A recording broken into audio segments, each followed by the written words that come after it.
পলাইছে, ফাঁসি চাই, ফাঁসি চাই,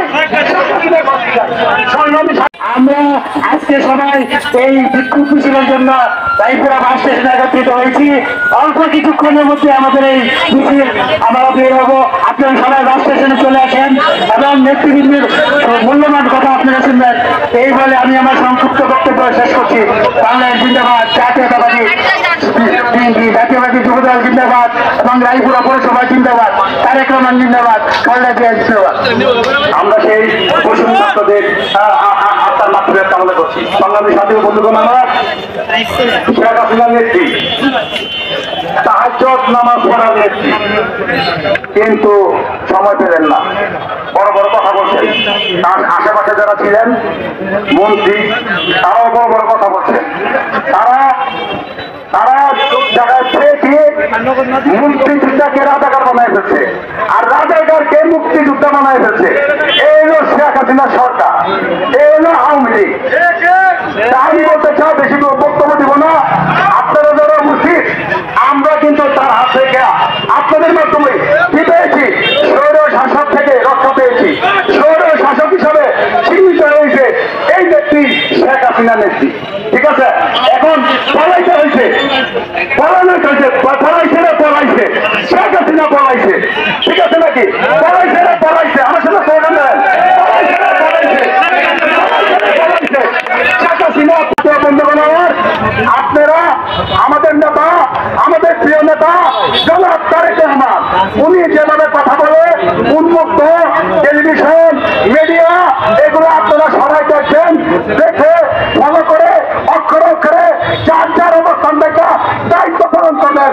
আমি বলতে চাই, যারা বাংলাদেশ জাতীয়তাবাদী দলের সদস্য, তারা সবাইকে এই দেশকে মুক্ত করতে হলে, এই দেশকে আদর্শ দেশ করতে হলে, এই দেশকে বাংলাদেশ জাতীয়তাবাদী দলের পক্ষ থেকে সবাইকে তারেক রহমান হইতে হবে। বন্ধুগণ, সংগ্রামী সাথীগণ আমার, আজকে তাদের আওয়ামী লীগের স্থাপিত এই আওয়ামী লীগ প্রধানমন্ত্রীকে এক কথা নির্বাচন করে, এই নির্বাচন কি নির্বাচন করেছে আপনারা সবাই দেখেছেন। কোন মানুষ ভোট দিতে পেরেছেন? কোন মানুষ ভোট দিতে পারেন নাই। সেন্টারে যাইতে পারছেন? সেন্টারে যাইতে পারছেন না। আজকে আপনারা সর্বোন্নত ইনশাল্লাহ সামনে জাতীয় নির্বাচনে যার যার প্রতীক পছন্দ প্রতিক্রিয়া ইনশাল্লাহ ভোট দিতে যাবেন এই আবেদন রেখে, এবং বাংলাদেশ জাতীয়তাবাদী আমার নেত্রী তখন খালেদা জিয়া জিন্দাবাদ, তারেক রহমান জিন্দাবাদ, আমার নেতা তারেক রহমান আপনার দেশে ফিরে ইনশাল্লাহ এই বক্তব্য শেষ করে আমি আমার বক্তব্য সমাপ্ত করলাম। আসসালামু আলাইকুম। বাংলাদেশ উপস্থিত আজকে সবাই, আমাদের সম্মানিত চেয়ারম্যান, আমার ছোট ভাই, আমাদের জেলা কমিটির সদস্য, তার ইউনিয়ন থেকে চারবার নির্বাচিত চেয়ারম্যান ফাইজুর রহমান সাহেব, আমাদের মাননীয় সাবেক মেয়র, 2 মেয়র, এবং উপস্থিত আমার ডান পায়ের সামনে উপস্থিত আমাদের নির্যাতিত ভাইয়েরা, তারা বিভিন্ন দল অঙ্গ সংগঠনের বা সংগঠনের নেতৃবৃন্দ, সবাইকে আমার সালাম, আসসালামু আলাইকুম। আসলে আমার আগে অনেকে কথা বলছে, 16 বছর, আমি কালকে একটা জানাজার বক্তৃতা বলছি না, 16 বছর আমরা কারাগার থেকে মুক্ত হইতে পারছি।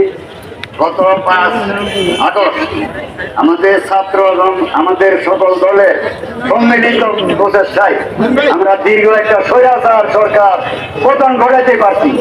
সেজন্য আমরা আসলে আনন্দিত। আমাদের এখন দরকার, আমাদের একটা সরকার হয়েছে, এই কিছুদিনের জন্য হয়তো 6 মাস, 9 মাস, 3 মাস, যাই হোক, আমাদের দেশটাকে করতে হবে। আমার সামনে দাঁড়ানো তারা অনেকে বয়সে ছোট, তারা 15 বছর ধরে কি ভোট দিতে পারছেন? কেউ ভোট দিতে পারি নাই। অথচ আমাদের দেশটা কি মানে বাংলাদেশ কি দেশ? বাংলাদেশ হলো গণতান্ত্রিক বাংলাদেশ। গণতন্ত্র মানে কি? গণতন্ত্র হল জনগণের ভোটে নির্বাচিত হইয়া এই নির্বাচিত তাহলে আমাদের জনগণের বুঝি কি? আমাদের কি কোনো অস্ত্র আছে? আমাদের কোনো লাঠিডান্ডা আছে? আমাদের পুঁজি আমাদের পবিত্র ভোটটা, এটা আমরা আজকে বিগত 15 বছর যাবৎ স্বাধীনভাবে দিতে পারি নাই। আমার মতো লোকের অকাল করা হয়, কোনো পাত্তাই নাই আমার। এরকম আমাদের শত শত লোক, অর্থাৎ আমাদের স্বৈরাচার শেখ হাসিনা, স্বৈরাচারের ঘরে স্বৈরাচার, এই বঙ্গবন্ধু নাম শেখ মুজিবুর রহমান স্বৈরাচার ছিলেন। সে সকল দল বাদ দিয়া এটা বাকশাল গঠন করছে, সকল দলের অধিকার থেকে বঞ্চিত করছে। পক্ষান্তরে আমাদের জিয়া রহমান সাহেব এই বাংলাদেশের ইতিহাসে সবচেয়ে স্বচ্ছ এবং সৎ রাজনীতিবিদ, উনি এসে সকল দলের দ্বার উন্মুক্ত করে দিয়েছেন, গণতান্ত্রিক অধিকার ফিরিয়ে দিয়েছেন মানুষকে। এটা কি ন্যায় করছে না অন্যায় করছে? আজকেও আমরা আমাদের যে বর্তমানে যে সরকাররা আছেন, ওনারাও দেশপ্রেমিক, ওনারা কতগুলো কনস্টিটিউশন অর্থাৎ সরকারি যে প্রতিষ্ঠানগুলি আছে, নির্বাচন কমিশন, বিচার বিভাগ, এগুলি সব স্বাধীন করবে। বিচার বিভাগ স্বাধীন করবে, তারপরে বিচার বিভাগ মানে নির্বাহী বিভাগ থেকে আলাদা করবে। এবং এই যে সরকার, প্রধানমন্ত্রী এবং রাষ্ট্রপতির মধ্যে যে ক্ষমতার যে ব্যবধান, আকাশ পাতাল ব্যবধান, এটাকে একটা সীমিত জায়গায় নিয়ে আসবে। আমরা চাই কি? আমরা বিএনপি এরা লুটপাট করছে, আমরা কি লুটপাট করবো? আমরা মানুষকে ভালোবাসবো, আমরা একটা সুন্দর দেশ করেছি, সেরকম একটা সুন্দর ন্যায় নীতিবান একটা বাংলাদেশ কায়েম করতে চাই।